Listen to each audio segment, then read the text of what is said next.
다음은 국제협력의 이익에 대해서 알아보도록 하겠습니다. 자유무역을 확대하기 위해서는 국가 간 협력이 필요하다. 우리는 앞에서 어떤 나라든지 자유무역을 하게 되면 이득이 있다고 했는데 국가 간의 자유무역을 서로 확대하기 위해서는 국가 간 협력이 필요하다는 거죠.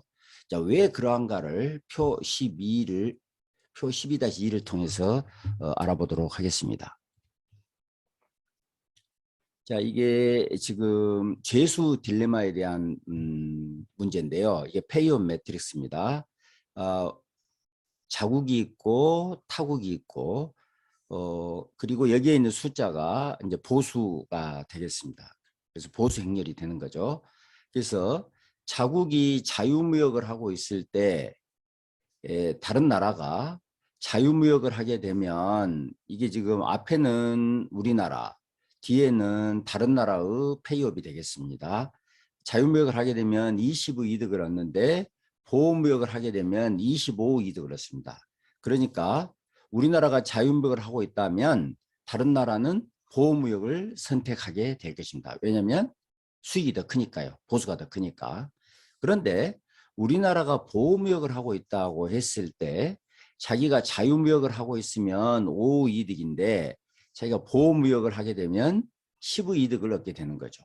자, 그러니까 우리가 보호무역을 하고 있다면 다른 나라는 당연히 보호무역을 선택하게 된다는 것입니다.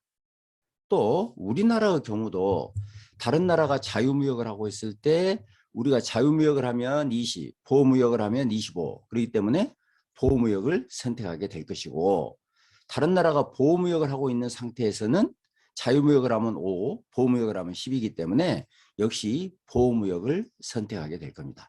다시 말해서 우리나라든 다른 나라든 자유롭게 의사결정을 하도록 하면 균형점이 어디에서 형성이 되는 거는 둘 다 보호무역을 선택하는 여기에서 균형점이 형성된다는 겁니다. 자, 그런데 여기서 여러분들 페이업을 보시다시피 어디가 더 페이업이 높은 거는 이쪽이 둘 다 자유무역을 했을 때 우리나라도 이득이 더 크고 상대 국가도 이득이 크죠. 자, 이걸 보면서도 독자적으로 의사결정을 하게 하면 두 나라 모두 보호무역을 선택하게 된다는 것입니다. 이게 우리가 잘 알고 있는 죄수 딜레마가 되겠습니다. 자, 그렇다면 어떻게 하면 여기에서 이 균형점에서 이쪽으로 이 균형점으로 옮겨갈 수 있을까? 어떻게 하면 옮겨갈 수 있을까? 이것은 두 국가 간의 협력 그리고 협의 두 국가가 만나서 서로 약속을 하게 되면 우리 자유무역을 할 테니까 너도 반드시 자유무역을 해라. 이렇게 협의를 하게 되면 이쪽 균형점에서 이쪽 균형점으로 옮겨갈 수가 있겠습니다. 그래서 모든 국가가 자유무역을 하기 위해서는 국가 간 협력이 필요하다. 이런 이야기가 되겠습니다. 보호무역보다는 자유무역에서 두 나라 모두 더 많은 이득을 얻는다. 각국이 독립적으로 최선의 선택을 하면 보호무역을 선택하게 될 것이다. 이것이 일종의 죄수 딜레마다. 자, 그렇다면 더 많은 이득을 얻는 자유무역적으로 가기 위해서는 어때야 되느냐? 상호 대화, 상호 협력이 필요하게 된다. 국제협력은 무임승차자에게 이익을 주는 공공재적 성격이 있다. 그래서 이 이야기는 뭔가는 A라는 국가하고 B라는 국가가 서로 합의해서 자유무역을 하게 되면 C, D 국가도 여기서부터 이 협력으로부터 이득을 얻게 된다는 거죠. 자, 그런 면에서 공공재적 성격, 무임승차자의 이익 이렇게 표현하고 있습니다. 따라서 비협조적 행위로부터 야기되는 시장의 불안정성을 제거하고 국제협력의 위반을 제재하기 위해서도 국제기구가 필요하다.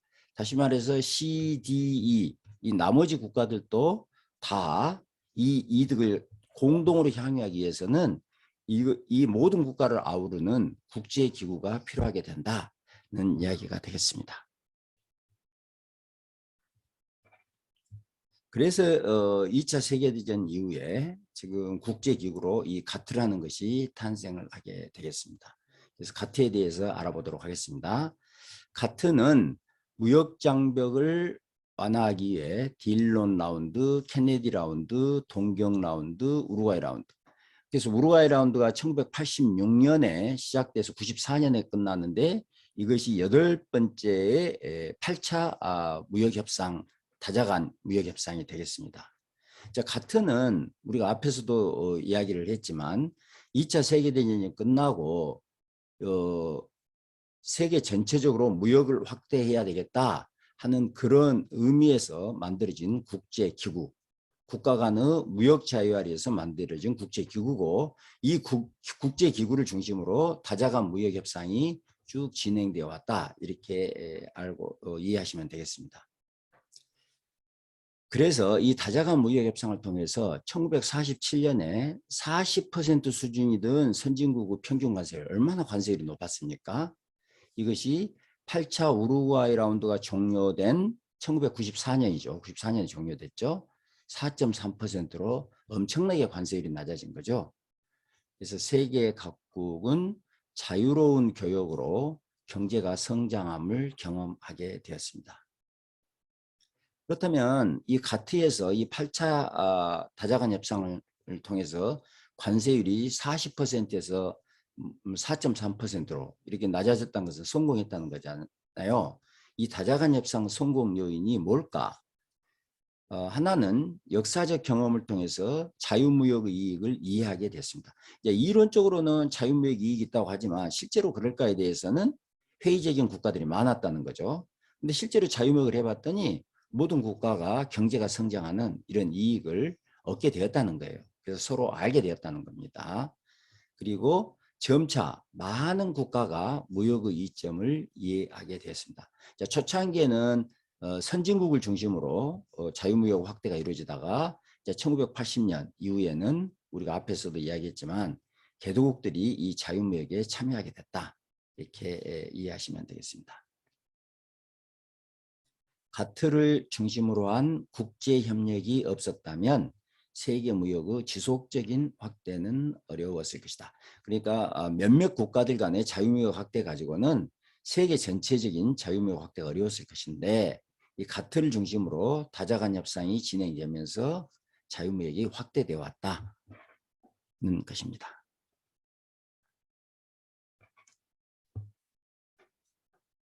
그리고 이제 1995년 8차 우루과이 라운드가 86년부터 94년까지 진행되고 그 1994년 우루과이 라운드가 종료되면서 95년 1월 1일기에서 WTO가 출범하게 됩니다. 이 WTO는 그대로 뭐 새로 형성된 게 아니라 가트를 이어받아 가지고 그 사무국도 그대로 쓰고 있고 하는 국제기구가 되겠습니다. 다만 가트는 제너럴 어그리먼트잖아요. 뭐 협정이란 말이에요. 근데 이 WTO는 오가나이제이션 기구라는 면에서 더 조직이 강화됐다 이렇게 이해하시면 되겠습니다. 그래서 WTO는 상품은 물론 농산물, 섬유, 금융, 통신, 정부 구매, 공업 규격, 식품위생 규제, 지적재산권 등 광범위한 분야를 포괄해서 자유무역 확대, 개방 확대를 지향하고 있습니다. 그래서 분야별 국제교역 규범을 효율적으로 수행하기 위해서 관련 기구들을 이제 신설을 했는데요. 그 중에 이제 하나가 무역정책검토기구. 그래서 각 회원국의 무역정책을 정기적으로 평가하기 위해서 무역정책 검토 제도를 시행하고 그 다음에 모든 분쟁은 국가 간에 이제 무역을 하다 보면 분쟁이 발생하게 되는데 분쟁 해결 기구를 통하여 해결하도록 했다. 그래서 분쟁이 발생할 경우에는 반드시 분쟁 해결 기구 패널에 의해서 조정을 하고 일방적인 무역 보복 조치는 용납되지 않았다. 이렇게 보시면 되겠습니다. 그래서 다시 정리해서 말씀드리면 이 가트가 95년에 WTO로 바뀌었고 바뀐 내용 중에서 가장 핵심적인 것은 뭔가는 가트는 상품무역의 개방을 주로 집중적으로 다뤄왔다면 WTO는 훨씬 상품만이 아니라 뭐 서비스, 지적재산권을 포함한 광범위한 분야까지를 포괄해서 개방을 확대해 나가고 있다는 점에서 차이가 있다고 볼 수 있겠습니다. 박스에 서비스제, 그러니까 이제 WTO에서는 서비스제 개방을 지향하고 있는데 박스의 서비스의 특성 그리고 서비스의 개방의 문제점에 대해서 간단히 정리되어 있습니다. 여러분들이 뭐 자세한 것을 읽어보시도록 하고 여기 정리된 내용을 같이 보도록 하겠습니다. 공산품이나 농산품과는 달리 서비스는 저장이 어려워 다른 소비자에게 이전이 어렵다. 즉시 생산돼서 바로 공급이 되는 거죠. 공산품이나 농산품은 생산하고 전달된 시점이 다른 데 비해서 서비스는 대체적으로 생산되자마자 바로 즉시, 예를 들면 교육도 그러고 또 뭐 자동차 수리, 뭐 이용 이런 걸 생각해 보면 그런 특성이 있다는 거죠. 그리고 이제 지적재산권의 경우에는 비경합적이고 비배제적, 어떤 공공지와 같은 이런 특성이 있단 말이에요. 비배제성이 있다. 그래서 공공지와 같은 이런 특성이 있어서 누구나 다 이용할 수 있는, 사람들이 무임승차를 하고자 한다 이거예요. 배제시키기 어렵고 또 같이 이용한다 그래서 그것이 손실이 되지 않으니까 이 무임승차하고자 한다는 것이죠. 그래서 이제 그렇게 되면 이 공공재정 누구나 다 이용하게 되면 생산이 안 되잖아요. 누가 개발하려고 하겠어요? 기술을. 그러다 보니까 특허 제도를 통해서 지적재산의 어떤 독점권을 부여하고 있다. 그런데 선진국은 후진국에 비해 지적재산 등 서비스 무역에서 절대적인 우위가 있죠. 자, 그래서 선진국 간 서비스 무역의 개방은 선진국 간의 소득 불평등, 양극화를 가져온다는 어떤 비판적인 견해가 있다. 이런 이야기가 되겠습니다. 다음은 WTO 기본 원칙에 대해서 알아보도록 하겠습니다. 첫 번째는 무차별 원칙입니다. 영어로 Non-Discrimination Principle. 이것은 말 그대로 모든 국가를 차별해서는 안 된다, 동등하게 대해야 된다 하는 것이 무차별 원칙이고, 이 무차별 원칙 내에는 두 가지가 있어요. 하나는 최혜국 대우, Most Favored Nation. 이것은 모든 국가를 최고로 대우를 해줘라, 이렇게 이해하시면 되겠어요. 모든 국가를 최고로 대우를 해줘라. 그러니까 동등하게 대해라 하는 이야기와 같은 거죠. 또 하나는 내국민 대우. 내국민 대우는 외국 제품도 우리나라 제품하고 똑같이 대우를 해줘라. 이게 내국민 대우가 되겠습니다. 최혜국 대우 하나의 예를 들어보면 우리나라가 미국하고 소고기 협상을 해서 관세율을 예를 들어서 10%에서 미국 소고기 수입을 10%에서 5%로 인하했다고 하면 미국만이 아니라 호주 또는 캐나다 모든 국가의 소고기 수입을 5%로 인하해라 이겁니다. 그러니까 호주도 캐나다의 소고기도 최혜국 대우, 최고로 대우를 해줘라. 그러면은 미국과 열심히 협상을 했지만 그 협상의 결과가 호주, 캐나다에게도 이득이 되는 측면이 있는 거죠. 이게 이제 최혜국 대우가 되겠고요. 내국민 대우는 예를 들면 국산품을 애용하자, 민간 운동으로 이렇게 하는 건 상관이 없지만 정부가 나서서 국산품을 애용하자 이렇게 해서는 안 된다는 겁니다. 국산품과 수입품을 똑같이 대해야지. 예를 들면 정부가 나서서 슈퍼마켓에서 국산품은 잘 보이는 곳에 진열하고 또 외국 제품은 안 보이는 곳에 진열해라, 이런 정책을 펴가지고는 안 된다는 것이 내국민 대우가 되겠습니다. 그래서 최혜국 대우는 모든 국가를 동등하게, 내국민 대우는 국산품과 수입품을 동등하게, 이런 뜻으로 되겠고요. 이걸 이제 무차별 원칙이라고 볼 수 있겠습니다. 두 번째는 개별 국가가 임의로 무역 장벽을 높이지 못함. 그러니까 우리나라가 뭐 어렵다고 그래서 갑자기 관세율을 높이거나 이런 것은 안 된다는 것입니다. 모든 국가가 임의로 무역 장벽을 높여서는 안 된다. 그러니까 현재 상태의 관세율이나 이 보호무역 정도를 자유롭게 낮추는 것은 상관없어요. 하지만 높이는 것은 WTO에서는 허용하지 않는다. 셋째, 보다 공정한 경쟁을 촉진하고 무역 분쟁을 해결하기 위해서 중재 역할을 한다. 무역 분쟁에 의해서. 그래서 수출 보조금, 덤핑 이런 비관세 무역 정책 수단을 금지하고 있어요. 그래서 WTO가 허용하는 보호무역 수단은 관세입니다. 관세고 특별한 경우가 아니면 비관세 장벽은 WTO에서는 허용되지 않는다. 그래서 이걸 수출 보조기나 덤핑을 사용하기 위해서는 양해가 필요하다. 이렇게 이해하셔야 되겠습니다. 일반적 무역 정책 수단으로는 관세를 이용하도록 하고 있다. 마지막으로 제도 개선과 경제 발전을 촉진한다. WTO 가맹국이 한 160여 개국, 150, 160 이 정도 되는데요. 그 안에는 개도국들이 훨씬 많죠. 그러다 보니까 저개발국에게 조정시간, 특혜와 같은 혜택을 똑같이 해서는 안 되겠다는 거예요. 그래서 개도국에는 어느 정도 혜택을 주도록 하자 하는 게 기본 원칙이 되겠습니다.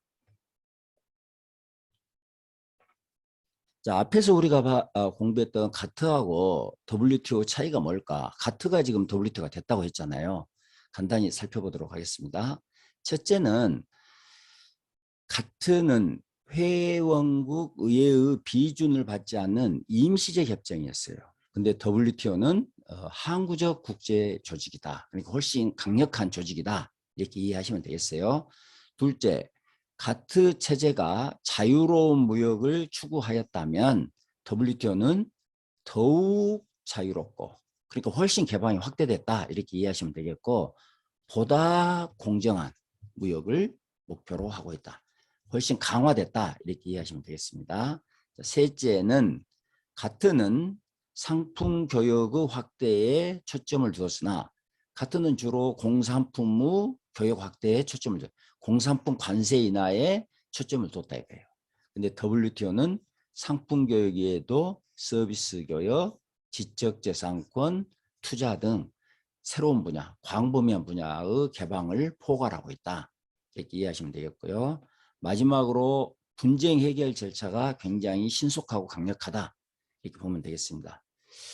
최종 판결을 최소한 1년 이내에 종결하고 상고 절차도 15개월 이내에 끝내게 되어 있다. 그리고 심판 결과를 불복한 국가에 대해서는 상대 국가가 그 국가의 수출 상품 중 어느 상품이든지 보복 관세를 부과할 수 있는 권한을 부여하고 있다. 그래서 분쟁 해결 절차에서 결과가 나오면 그 결과를 반드시 따라야 되고 따르지 않게 되면 상대 국가로부터 보복을 당하게 되어 있다는 이야기가 되겠습니다.